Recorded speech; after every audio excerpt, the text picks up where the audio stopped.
RimWorld is a colony simulation game that allows you to run pre-generated scenarios until you decide that the run is done. The whole idea of the game is to create stories based on your adventures. And even with using the same settings in most of your scenarios, your runs will always be radically different because of the AI storyteller. These guys all look at how you're playing and they generate random events to determine how your story ends up playing out. Some have pretty... Hey, this is my dad. Some have specific parameters like Cassandra, who pushes you with hard events and then gives you a little bit of breathing room. And then some are like Randy Random, who just generates whatever he feels like. He doesn't care. I took RimWorld and I destroyed it with mods. Over 200 of them. And let me tell you something. I don't remember what the vanilla game plays like. It's to the point where I have a mod that tells me what mod everything else is from. And in my game, I have something called Neiyoh's Nature. This mod changes the biome I'm in every 15-ish days. And I'm gonna survive the extremes. Oh yeah. And not only that, I'm gonna try to scan every single animal in the game. Buckle up, bucko, because this shit gets pretty stupid. Right off the bat, I'm selecting a modded scenario and storyteller. I'll be playing this scenario, which basically means I'll be starting with one robot character from the Paniel the Automata race. I'll have nothing but the bare bones essentials to make it playable. And I'll be selecting this storyteller, Roddy Midden, from the Ratkin Plus race mod. She acts like Randy Random, but she's nicer with raids, and that's the major difference. And I'll be starting here in this redwood forest area. Yes, this is the ideology I'll be using. We are progressive, we love aliens, and biological reconstructors. This allows me to actually build the animal database, and it will also tell me the percentage of animals I've scanned in-game. As a heads up, the mods have actually more than double the amount of creatures in-game, so we'll see how far that gets. And this is the automata bot I'll be starting with. I nicknamed her Shy because I've just started naming all the Paniel bots after songs by my favorite artist. Bonus points if you know who I'm talking about. All right, here we are. Day one. Okay, so right out the gate, I have to act fast. I make a grow zone in the highest fertility area somewhat nearby to immediately begin growing rice. Rice is the fastest growing plant in the game as long as it's in a high fertile zone. And right next door at this mountain, I set up a stockpile zone. I want to move all my things here and enclose it as fast as possible to prevent my items from deteriorating away into nothing.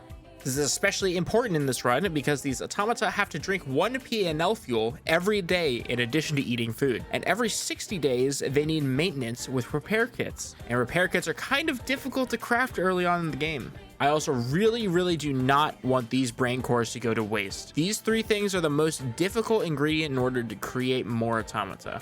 It also happens to be where Shy will be living for a while. Plant the rice and schedule these zones to get mined, and Shy will be living off berries until the rice actually grows. And slap down the plan for a research bench, a chair, and a table. There's actually a negative mood debuff for eating food without a table, so yeah. And a horseshoe pin for recreational activity. This is all pretty standard stuff so far, so let's get wacky with it.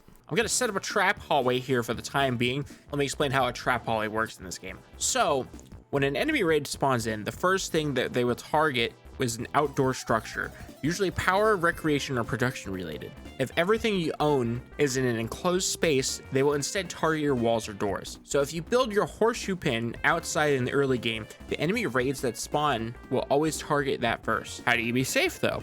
Well, a spike trap is not considered a wall, so even though my base is fully enclosed, it's not considered that to the AI. So if you build a 1 wide hallway, you can guarantee that enemies have to step on spike traps in order to get to the horseshoe pin. And I'm gonna wall off this entire area for this to become the home base. Turkey. I now own a turkey. I'll let it live until it starts to wander away on its own. All right, the wall is pretty much up. Here's the first bad event. There's a rabbit coming to kill me, but I have these 2 traps set up already, so they should kill it.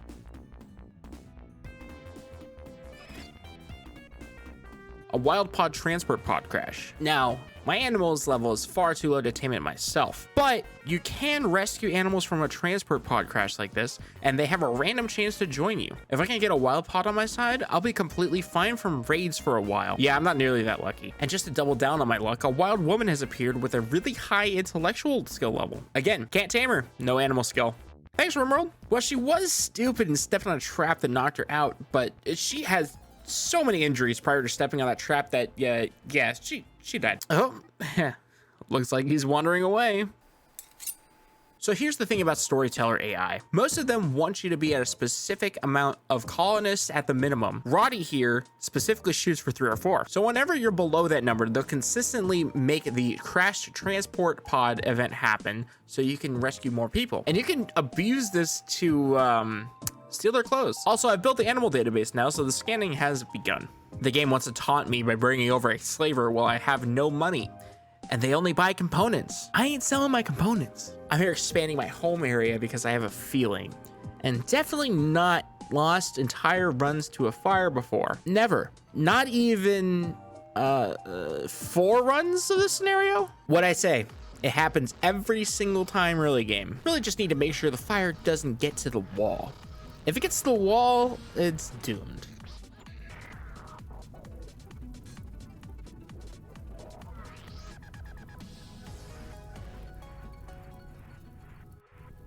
I wanted to measure the center of this area I walled in to actually start making the base. I figured out I like this design for this run because of the radical temperature differences that can happen. While I was figuring out how I exactly want the base set up, a raid happened.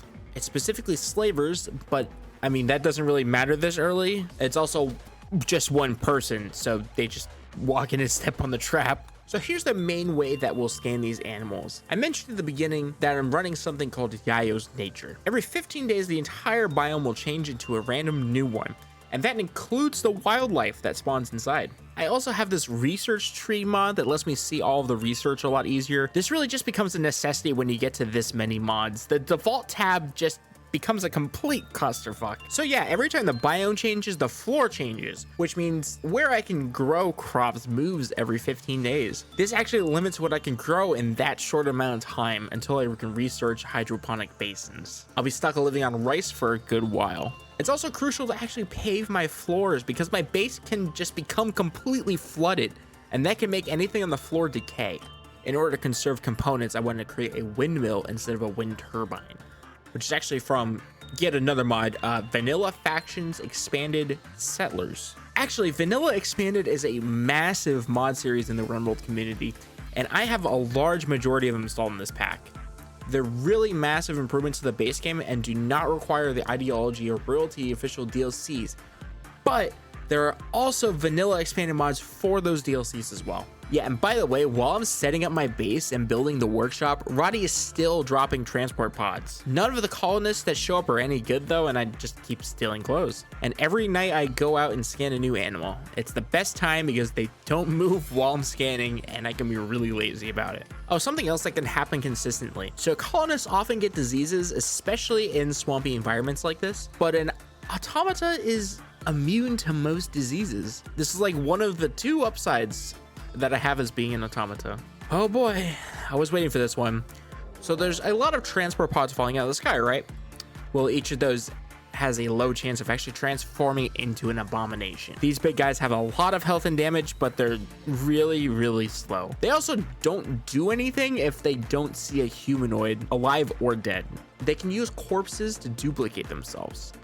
Think like zombie infection. So, since I've basically divided the map into quadrants, I'm just not going to go in that corner of the map for a while. So what I was hoping would happen did happen. A large trade caravan showed up, and they've decided to leave my base from the quadrant where the abomination is. This weird box area I've been making down here is going to turn into the kill box eventually, but I'm going to have to make this trap hallway until I research turrets. I'm throwing a bunch of crafting commands into the specialized fabrication bench. P&L fuel you already know. I want to have a big stock of it. And then there's make automata skin. And this is one of the ingredients for crafting a new automata. It takes a while to craft all 3 automata, so I really want to have everything ready to go as soon as I'm actually ready to make them. So I'm already a full year into this run, and progress is just slow going. I took this quest to have a visitor come and help me progress a little bit faster. However, now that I've done this, Roddy thinks that I have 2 colonists officially, and usually that's the actual trigger point for a legit raid. And there it is.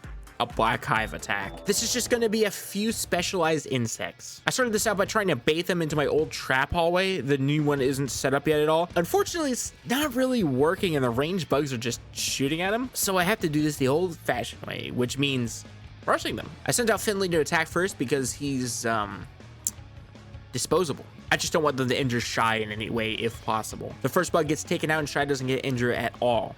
But Finley gets his shit rocked, mostly because of a neck wound. Luckily for us, the ranged bug decides to go melee mode. Unluckily for us, it actually does well in melee, and I'm forced to retreat them back inside the base. Finley goes down while I'm having Shy heal herself without medicine. I have her pick up Finley, but his weapon is holding the door open. It's a race against this bug now. I have to get Finley into safety to stop him from bleeding out. Good thing this bug is around the same speed as Shy, and she makes it into the bedroom before it can do anything. Now it just goes into a roaming wander mode, and I'm able to take the moment to stop the neck wound on Finley. For some reason, the bug walks up to my old trap hallway of its own volition and steps on a trap, which is really the damage boost I needed. It comes back towards my base and goes for one of the chem fuel generators. I decide to send Shy out solo since it's bleeding, just to scare it off. It backs off, but when I send Shy to help Finley again, it turns right back around and heads right back to the generators. I'm utterly annoyed now, so I set Shy on it again and just decide to risk letting her kill it. Until it turns around and I'm considering having her run, but she manages to dodge the first hit, so I say screw it and have Shy go for the kill seriously. Really good for me, but instead of instantly dying, it goes down, which is a perfect opportunity for me to scan it into the database. And there it is. Shy got moderately damaged, but didn't lose anything. Damn close to losing her left hearing sensor though. Yeah, that was just off of 2 bugs, by the way. These early infights are super intense when you're fighting back with almost nothing. If that bug didn't wander into that spike trap, I probably would have healed Finley as well as I could and would have attempted to sacrifice him to actually kill the bug. Shy has to live. Nothing really of note here. I'm just scanning it, but I wanted to shout out this cute little creature, the bobine. It's like half bee, half buffalo thing. It's actually really cute. I haven't done a run in this biome because it's considered to be so easy. It's called the Idyllic Meadows from the Alpha Animals mod. If you also have Alpha Biomes mod installed, you can see these guys. So now I not only have the entire workload of the colony again, but I also have someone to take care of medically because they're down from all the blood loss. I'm even more desperate for a colonist, and a quest came up saying that if I can endure foggy rain for a while, I can get a free one. I feel like I don't have a choice, so I accept Trudy. She has scoliosis and is staggeringly ugly, which means she basically emanates a mood debuff aura, but she'll have to do for now, just to take some of the workload off of Shy. And then one of the absolute worst case scenario happens, of course. So it's winter time, which would have been fine if I was still in the idyllic meadows, but the biome was changing again, this time to another modded biome called the propane lakes. You may have heard of the vanilla biome called sea ice, which is considered to be one of the absolute hardest starts in the game. Propane lakes is supposed to be a livable version of that, but it's still cold, stupid cold. You can see it over the course of this clip.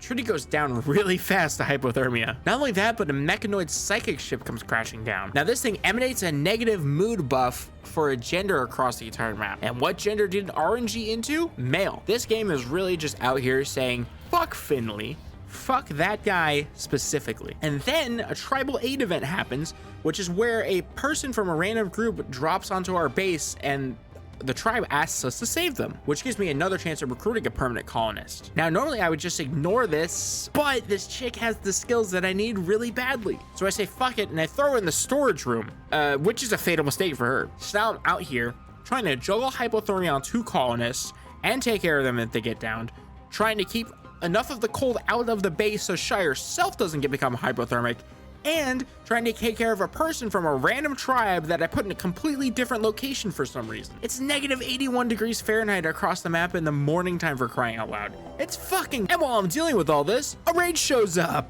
Yep. They're actually set to pillage though, so they're just focused on structures. So now that I've actually acquired a shotgun, I just play it in a way that Shy is able to solo kill the entire raid. That Mega Wolverine is just ever so slightly faster than Finley. He gets caught and knocked down, but we managed to kill the Mega Wolverine. I tried to save him by stopping the blood loss, but he ends up succumbing to that plus the hypothermia. A shuttle crashed nearby, and that means more colonists. hopefully warm enough so that Trudy doesn't have hypothermia issues any longer. So you remember that psychic ship? Yes, it does only affect males. However, as they get stronger, they can emit psychic blasts that drive animals in the region mad. So as the biome was changing, a trade caravan happened to walk by it. So I sent Shy to shoot one of the dormant mechanoids and have the trade caravan deal with them. Unfortunately, only one of the two scythers got baited. At this juncture, another trade caravan comes in, and they walk right on up to the psychic ship on their own accord. So that scyther is dead. Bang, bang. And the next day, a raid drops right on top of my windmills. So they basically instantly destroy my windmills. Power goes out. I'm trying to micromanage both Shy and Trudy inside the base, abusing the hell out of how aggro works in this game. See, the way the enemy AI works in this game is based on a priority system, much like our own colonists' work orders. So normal raids such as this will actually focus on attacking colonists first and then structures. However, they need to be able to see the colonists in order to aggro onto them. Being inside an enclosed structure such as this, we're basically in the fog of war for them. Opening a door reveals this inside of them, allowing them to see us. But if they had already started an action, like attacking a structure, they will continue to do that action for a few bonus seconds. So a lot of the time I can get a few shots off for free, but sometimes they do whip around instantly and start firing back. Up on Trudy's side, I failed to micro her hard enough and she gets shot and downed. Now again, remember the storyteller wants us to have 3 to 4 colonists. But knocking my colony down to a single colonist means that I'm in danger of losing. So they triggered this kidnapping event from the raid. They had started this fire first, however, so I absolutely have to put this out before trying to catch the guy capturing Trudy. It's hard to tell right now with my current ideology having scrapper themed walls, but my walls are all made of wood at the moment. I got pretty lucky though. He went south and immediately walked into a my spike crab. So here's what will become the setup for the kill box. See, I actually did this correctly first, and then I had a brain fart. For some reason, I set this up incorrectly. You'll see why this is wrong later. So we're getting a wanderer to join the colony. Now, if you played RimWorld with mods, you know that wanderers are always traitors. Look, I don't care what the math is about the wanderer being a traitor or not. It's broken. They're always a traitor. But I'm once again in need of a colonist, and I cannot really afford to have the negative mood debuff for rejecting someone in need. So I took her in. But this is one of the fastest trader procs I've ever seen. Now I have to play some Ring Around the Rosie real quick until she gets gunned down. Oh yeah, this was funny. So Trudy went on a psychotic break, and Otter went mad due to a cold snap and knocked her down. So I sent Shy out to pick her up and take care of the otter. And on the first shot, Shy misses and actually hits this caribou in the head. That has to be such an insanely low chance to happen. Finally, it's finally time to make a new automata. So how this works is that there's 3 models: a combat model, an engineering model, and a domestic model. They have skills and restrictions depending on which model you create. Her appearance is one of these 4 on the left. Depending on the crafting level and what parts you use to create her determine her quality, which in turn affects the level of her skills. Normal automata models cannot gain skill levels, so you're stuck with what you get until you progress far enough in the research. I'm gonna make one of each model right now with the 3 rancors I originally started this run with, so I won't know what the quality is until Shy puts the box down. It's good quality. I'm really happy with anything above normal quality at the moment. And the fact that it was only an 18% chance to be good, that's incredibly lucky. This first one is the combat model. I put down the next one and it's also good quality. This was the engineering model. And the last one down will be the domestic model, and it's normal. Well, okay, I can't be so incredibly lucky to get 3 good quality automata right off the bat. And now that I have 5 colonists, the storyteller rubs her hands together and said, okay, it's time to fuck shit up, baby. Infestation is probably one of the scariest negative events in my opinion, just because it happens directly in your base, and they're usually pretty big. So I forced open this door and drafted everyone. My plan is to force most of the bugs into the single door in my base and have everyone gun them down as they enter the single choke point. But I have no idea what the bug AI is doing, because they're just leaving out this hole in the wall. So I retreat back inside to figure out what the heck is going on. And now they kill this one bug before I hear a huge explosion. They all went down around my base and attacked a couple of turrets I had set up down there. And they blew up, killing most of the swarm. Not exactly what I expected to happen, but I will take it. There's just 1 mega spider left and just cleaning up the hives in my storage shed. The next day, a Gallatros wandered into my base, which is really, really good for me. That's just a free animal scan whenever it goes to sleep. So some time passes. The seasons go by, and I just spent time recovering from everything that's happened here in such rapid fire succession. And the storyteller, scarily enough, left me alone until winter. Nothing crazy. No raid, no manhunter packs. Just a weather condition. See, I was unlucky enough to be sent right to the sea ice biome during the winter time. It's just like last winter with the propane lakes, but it's even colder. It is negative 163 degrees Fahrenheit outside. The only reason that we are even remotely alive here is because the automata naturally have high resistance to weather conditions. Trudy, however, does not. I have multiple heaters and campfires built inside, and it's still negative 104 degrees Fahrenheit inside. It's impossible to keep her alive, and she succumbs to hypothermia. But that's the only thing that happens during winter. Rip Trudy, you were definitely a colonist that I definitely remembered before watching my footage. Yep, definitely remember that character. So here's the next raid that happened. It wasn't the super raid that I was worried about happening, and even though I was still having power problems, there were enough turrets online to take care of it. And this is where you can see why this setup is bad. The raiders can take cover in the spots where the turrets are supposed to be. A couple days later, I fixed the setup, and now raiders cannot hide in the unbuilt turret locations. These bugs were basically just a test run to make sure the turrets could still shoot, being almost completely surrounded by walls. At this point, Roddy has suddenly found a real affinity for insects. She started throwing infected ship chunks down, which is fine because I'm super desperate for components at this point, but they're just so tedious to destroy, especially since she kept doing 4 or more chunks at a time. Yeah, so I just put this in to remind everybody that almost every single night I was going out and scanning creatures. There are just so many animals added, I honestly don't even know what the total number is. This black hive attack was one of the biggest yet. Like I said, Roddy's really into the bugs right now, but I set up these Gatling gun turrets. They're really just inaccurate spray machines, so I just went ahead and put anybody with poor shooting skill on them. And you know what?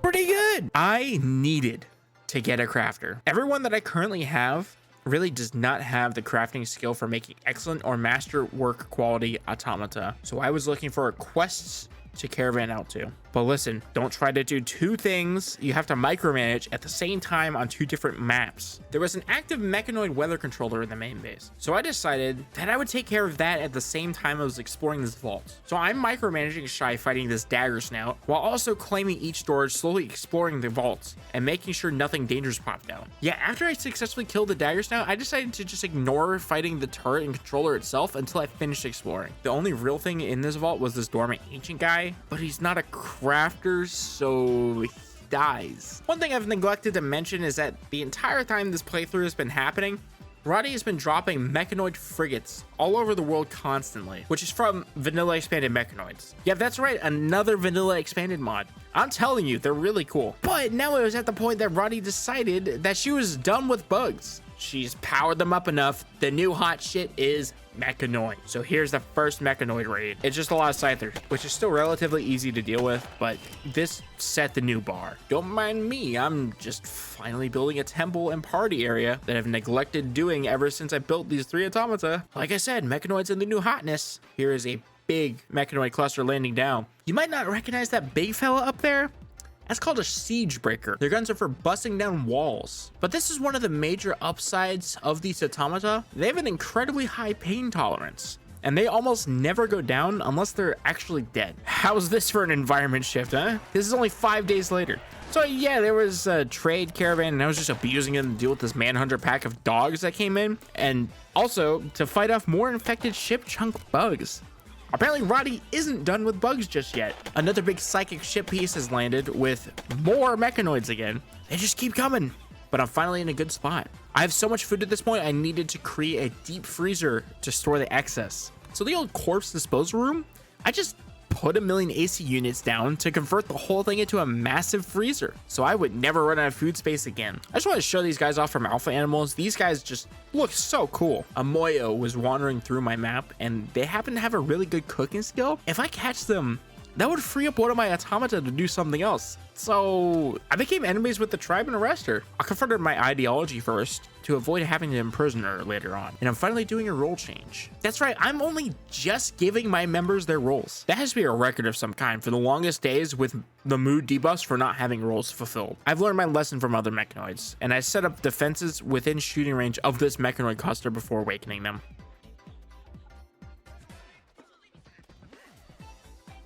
I also finally got around to renaming my other built automata. We have Gloom, Zenith, and Aurora, still named after songs by my favorite artist, but I still haven't named one after my favorite song.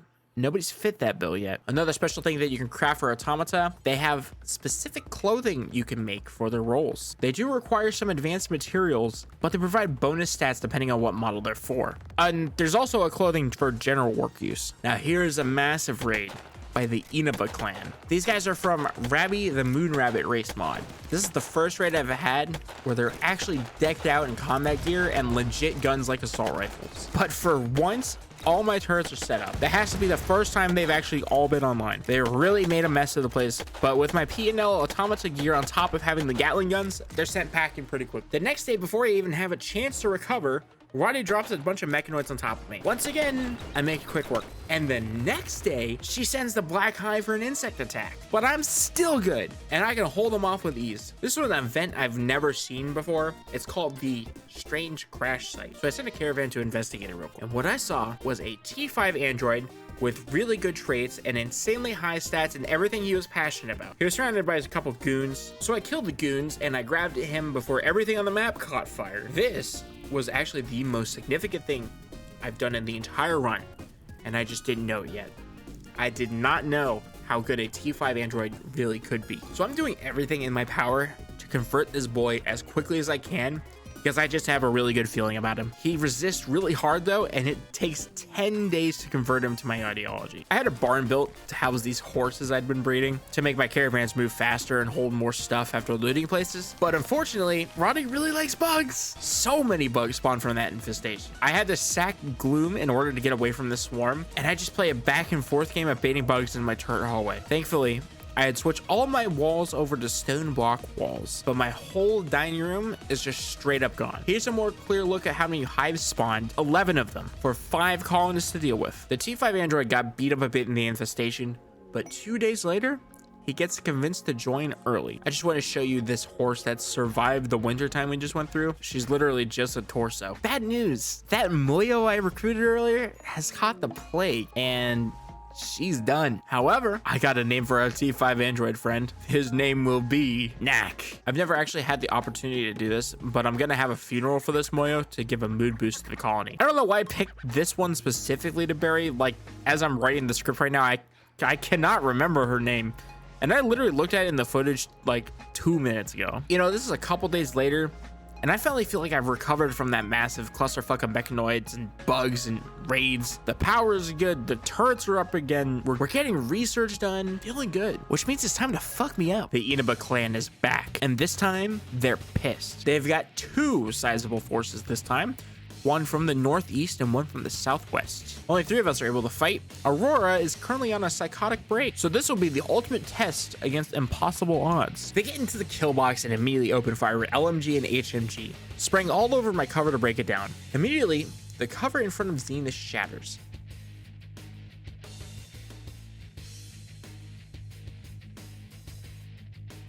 I move her behind the other cover that's still standing, and as she's setting up again, a bullet domes her and she dies. Now, I didn't really think about this, but when automata die, they blow up.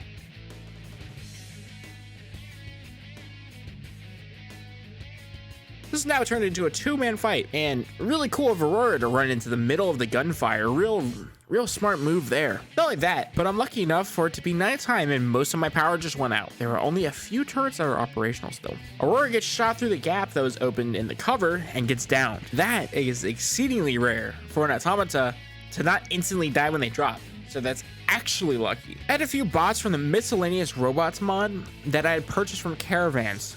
And this one's an ER bot, and they're built for emergency situations. I turned it on so it would rescue Aurora, but instead it goes over to this fire and gets instantly destroyed. I'm forced to run. There is no way I win this situation in this way. So I flee and Aurora bleeds out all of her coolant and explodes. I micromanage Shy and Knack to meticulously kill one Rabby at a time, slowly, until they flee. And that's that. Half my power grid is destroyed. I only have 3 turrets remaining, and all that remains on my end is Shy and Knack. I'm seriously considering stopping at this point. I'm so screwed. My database sits at a solid 32%, which doesn't sound like a lot, but if you take into account that this database not only has all the animals, but all the little variations of animals, there's well over 300 animals in here. 100 scanned isn't bad, but I decided it's not good enough, and I press on. But Roddy really thinks that it should be done. She makes a medium-sized infestation occur. Not in my main base, but in this area I strip mine down. But bugs can mine, slowly and over time. I'm essentially on a clock now, so recover as fast as I can in order to take down these insects before they overrun my base. 3 days later, I feel like I'm ready. I've rebuilt the kill box, and I've made the barrier between us 2 walls wide now. I've learned my lesson. A lot of bugs get killed in the initial wave, but there are just so many that we get overrun. I managed to kite them out using Knack as a meat shield.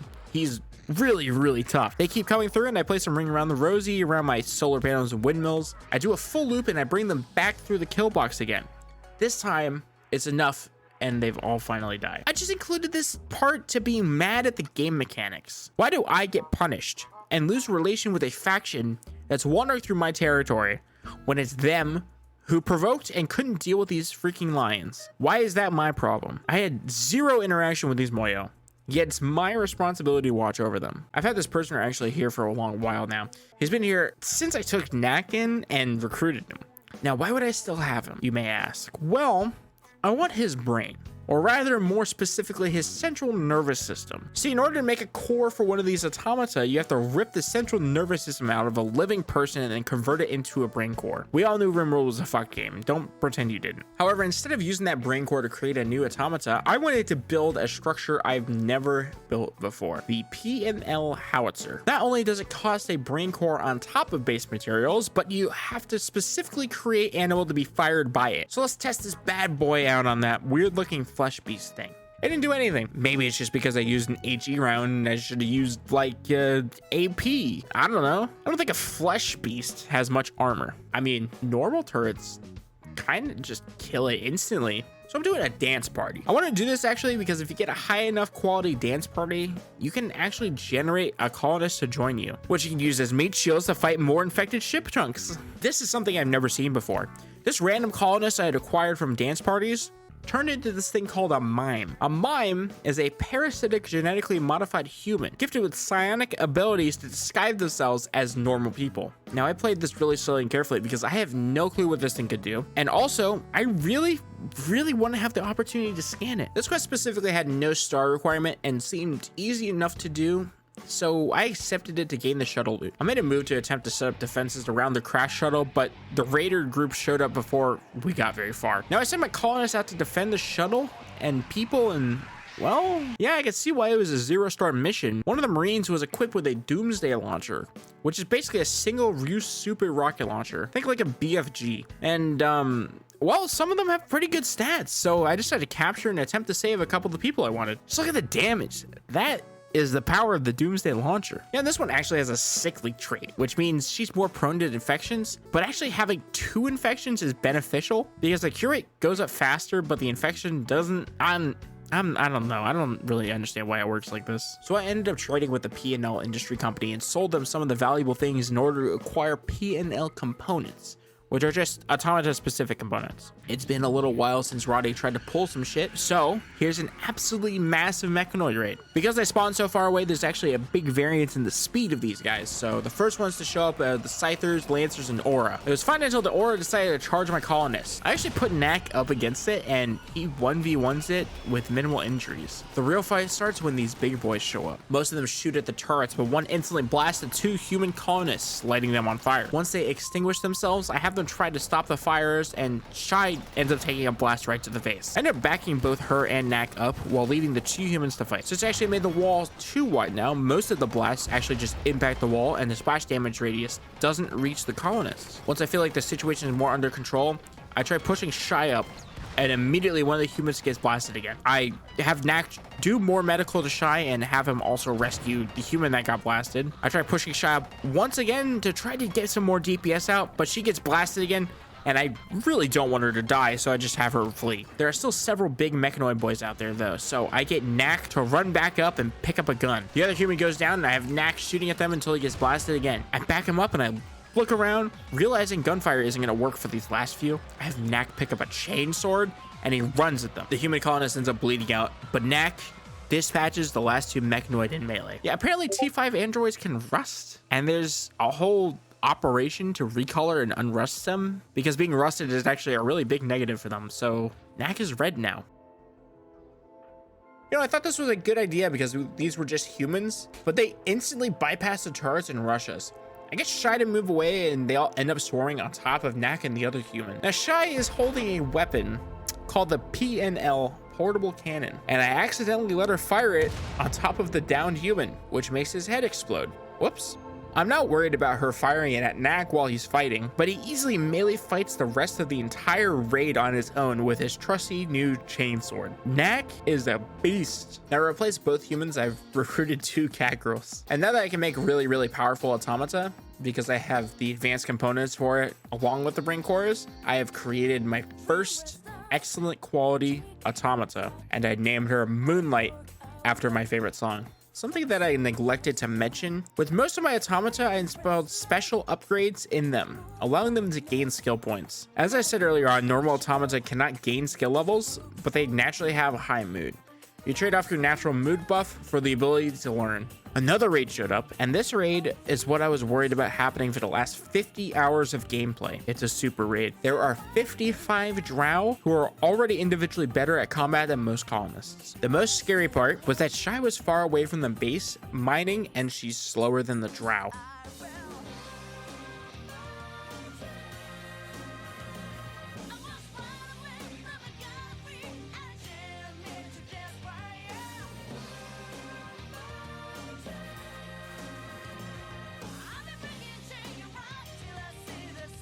Once again, I wanted to quit. Shy and Knack were gone. What's even the point? I looked to make another automata, but none of my colonists had the crafting skill to do it. But I had a crafting bot from the miscellaneous robots mod that had just barely enough crafting level to do it. There was also yet another insect problem at my doorstep, but I have enough food to last me a long time. And I have 3 colonists. Wait, like how did this even happen? It says the cause was the infection, but it hasn't progressed far enough to kill her? That's some RimWorld bullshit. All right, I have 2 colonists, and then literally a few hours later, the insects attacked through a hole in the wall. They kicked me almost down base, and they almost killed my cat girl, but somehow Moonlight was actually able to fend them off. And then, a godsend. The PNL industry ship flew by again. I could simply purchase an automata, and I did. I bought a normal quality engineer model. She can help us get through this struggle. I also had 1 more brain core left, and I had my crafter bot with the bare minimum crafting create 1 more automata that just somehow ended up being a good quality. We're now running with 4 colonists again, slowly bringing it back. But we're against the clock. We survived the wave of insects, that's true, but the hives themselves were never taken care of. There's only more insects. All I know is bugs. And so we began the extermination. I was actually able to bait the bugs down south. Well, I say bait, I mean, I ran all the way down. And for some reason, they'd come inside and immediately turn away, even though they're getting shot at. So I cheesed it. With only a few mega spiders left, I ran up to where the infestation was, cleaned them up as quickly as I could before more spawned, and took them out. A few days later, as the biome changed and I was feeling better about my situation, I took the normal quality engineering model and disassembled her to turn her into something of a higher quality. That was a mistake. More fucking bugs. Black hive attack.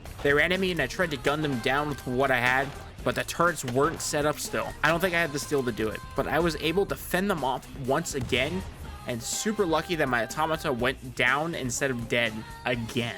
Now I had the chance and room to build her, and she came out as good quality. Thank goodness I didn't just almost lose another automata for nothing. My database now sits at 41%. I've still been scanning things as they show up, and honestly, even though we're at 41%, it's actually really close to being finished if you don't count the random variants. In order to gain some more defense, I started playing around with the hospitality mod. This lets you have guests over, and you can recruit and trade with the members of the faction that show up. I wanted to recruit some combat colonists and trade with them for steel and components because I was still desperate for those resources. For the first time in a long time, a raid came in when there was a trade caravan in, and it really was the best time too, because I just sent another caravan out to trade. Finally some luck. While they were away, I created yet another automata who I named Moonbot because I had no intention of ever installing the ability to learn in her. She was just there to get shit done efficiently. While my caravan was out, I saw another strange crash site, and I was really hoping that Knack 2 could become a reality. But he has some really bad traits that would consistently make him a psychotic break, and it would be far too much of a hassle to almost die to obtain him. So I left. I went out and fought yet more bugs that Roddy was dropping near me. But while I was fighting them, I was thinking, do I actually want to continue? I mean, I've rebuilt myself from nothing multiple times now. Nat got most of the research I wanted done while he was around. I've scanned every vanilla animal in the game, and I've gotten a lot of the modded ones too. Honestly, scanning every animal in this run specifically is nearly impossible because of Yayo's nature. Even though it's extremely beneficial for a while, some animals are rare to spawn in the biome, and being in a biome for only 15 days just isn't enough. And what about event-only animals? Do I just sit around and wait for them? I think RimWorld runs really just end when you decide that they end. Did I end up scanning every animal? Well, by my personal definition, yes, I did. I'm actually satisfied with this being the conclusion to this run. This whole thing has just been a wild ride from start to finish, and I wanted to thank everyone for watching. I've got more RimWorld content cooking already with an even more refined mod pack. I won't be using Rao's nature again. I think it was really good for a one-off colony. Honestly, getting this automata run going already took such a long time. I'm so happy that I finally got this done. And specifically, I do want to say rest in peace to Shy and Knack. Shy for obvious reasons, but Knack really took on the role of the colony carry for a long time. What an absolute lad. Thanks for watching, and I'll see you next time.